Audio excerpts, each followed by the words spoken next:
तो आइए शुरुआत करेंगे। यूपी में जल्द ही एडवांस लाइफ सपोर्ट एम्बुलेंस के पहिए थम सकते हैं।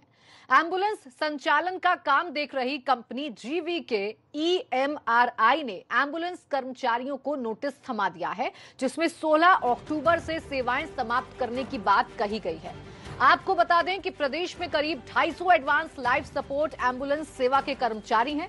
दरअसल सेवा प्रदत्त कंपनी का प्रदेश सरकार से अनुबंध 16 अक्टूबर से खत्म हो रहा है, जिसको लेकर कंपनी ने एम्बुलेंस सेवा से जुड़े कर्मचारियों को नोटिस थमा दिया है। सभी कर्मचारियों से कहा गया है कि अपनी ड्यूटी के अंतिम दिन वो लोग सभी ऑफिशियली डॉक्यूमेंट, फाइल्स, रिकॉर्ड व संस्थान का बाकी सामान वापस कर दें। तो 16 अक्टूबर से क्या थम जाएंगे एम्बुलेंस के पहिए, ये बड़ा सवाल है, क्योंकि जो कंपनी है, जो कॉन्ट्रैक्ट जिसका सरकार के साथ है, उसके मुताबिक जो कॉन्ट्रैक्ट है वो अक्टूबर में खत्म हो रहा है और इसीलिए जीवीके कंपनी ने अपने तमाम कर्मचारियों को नोटिस थमा दिया है। एडवांस लाइफ सपोर्ट एम्बुलेंस के पहिए थमने से एक तरफ जहां करीब 650 लोग बेरोजगार होंगे, तो वहीं दूसरी ओर गंभीर रोगियों को समय से इलाज मुहैया कराना भी एक बड़ी चुनौती साबित हो सकता है। बहरहाल सेवा प्रदाता कंपनी ने तो नोटिस जारी कर दिया है। अब देखना होगा कि सरकार इस सेवा को बनाए रखने के लिए क्या वैकल्पिक व्यवस्था करती है। कैमरा सहयोगी राजू के साथ शैलेश अरोरा, एबीपी गंगा, लखनऊ।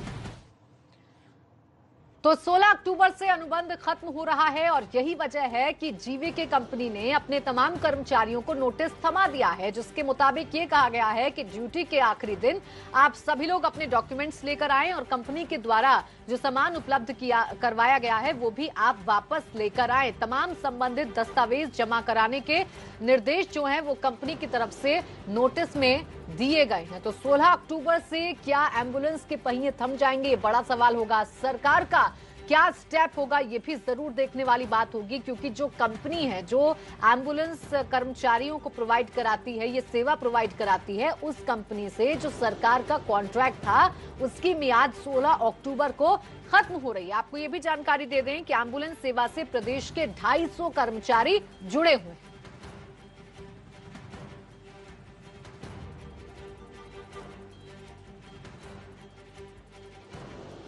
तो हम सीधा रुख लखनऊ का कर लेते हैं। हमारे सहयोगी संतोष शर्मा जुड़ गए ज्यादा जानकारी के साथ। संतोष, 16 अक्टूबर से जो कॉन्ट्रैक्ट है वो खत्म हो रहा है और कंपनी ने अपने कर्मचारियों को नोटिस थमा दिए हैं।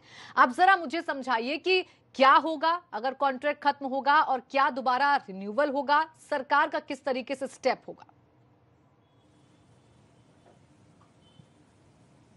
देखिए, ये जीवीके एमआरआई का 16 अक्टूबर को जिस तरीके से कॉन्ट्रैक्ट का आगे नहीं बढ़ाया गया, जाहिर है कि 16 अक्टूबर के बाद से जो एम्बुलेंस लाइफ सपोर्ट सिस्टम की जो एम्बुलेंस हैं वो थम जाएंगी, काम नहीं करेंगी, क्योंकि कंपनी का करार 16 अक्टूबर के बाद खत्म हो जाएगा। अगर इसके बाद भी सरकार कोई वैकल्पिक व्यवस्था करना बेहद जरूरी है। आज 12 सितंबर है, 12 सितंबर यानी 16 अक्टूबर के बीच में सिर्फ करीब 1 महीने के लगभग ही वक्त बचता है और कोरोना का भी जो संक्रमण है उसको ध्यान में रखना होगा कि भले ही अनलॉक 4 चल रहा हो, लेकिन उसके बावजूद अगर देखा जाए तो कोरोना का संक्रमण फैलता ही जा रहा है। और खास करके राजधानी लखनऊ में बेतहाशा तौर पर 24 घंटे में हजारों की संख्या, 1000 का आंकड़ा पार कर चुका है प्राची।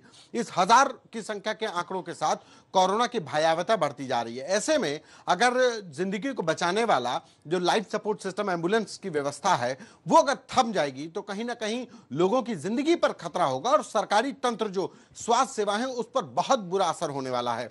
सरकार ने हालांकि इसके लिए अभी से काम करना शुरू कर दिया है कि उसको कैसे आगे कंटिन्यू किया जाए। जो एम्बुलेंसेज हैं, क्योंकि रातों रात कोई भी एम्बुलेंस को व्यवस्था को लागू नहीं किया जा सकता और जीवीके ईएमआरआई जाहिर है कि इतने सालों से काम कर रही है, उसका अपना व्यवस्था है, उसका अपना कॉल सेंटर है, उसके काम करने का तरीका, उसको हैंडलिंग का तरीका पता है कि कैसे कोविड के मरीजों को हैंडल करना है। अगर आप नई व्यवस्था लेकर के आएंगे तो जाहिर है कि नई कंपनी कब काम शुरू करेगी, कहां से लोगों को हायर करेगी, एम्बुलेंस के ड्राइवरों को शिफ्ट क्या होगी, ये तमाम ऐसी पेचीदगियां हैं, छोटी छोटी बातें हैं जिससे कि एम्बुलेंस संचालन में मुश्किलें आ सकती हैं।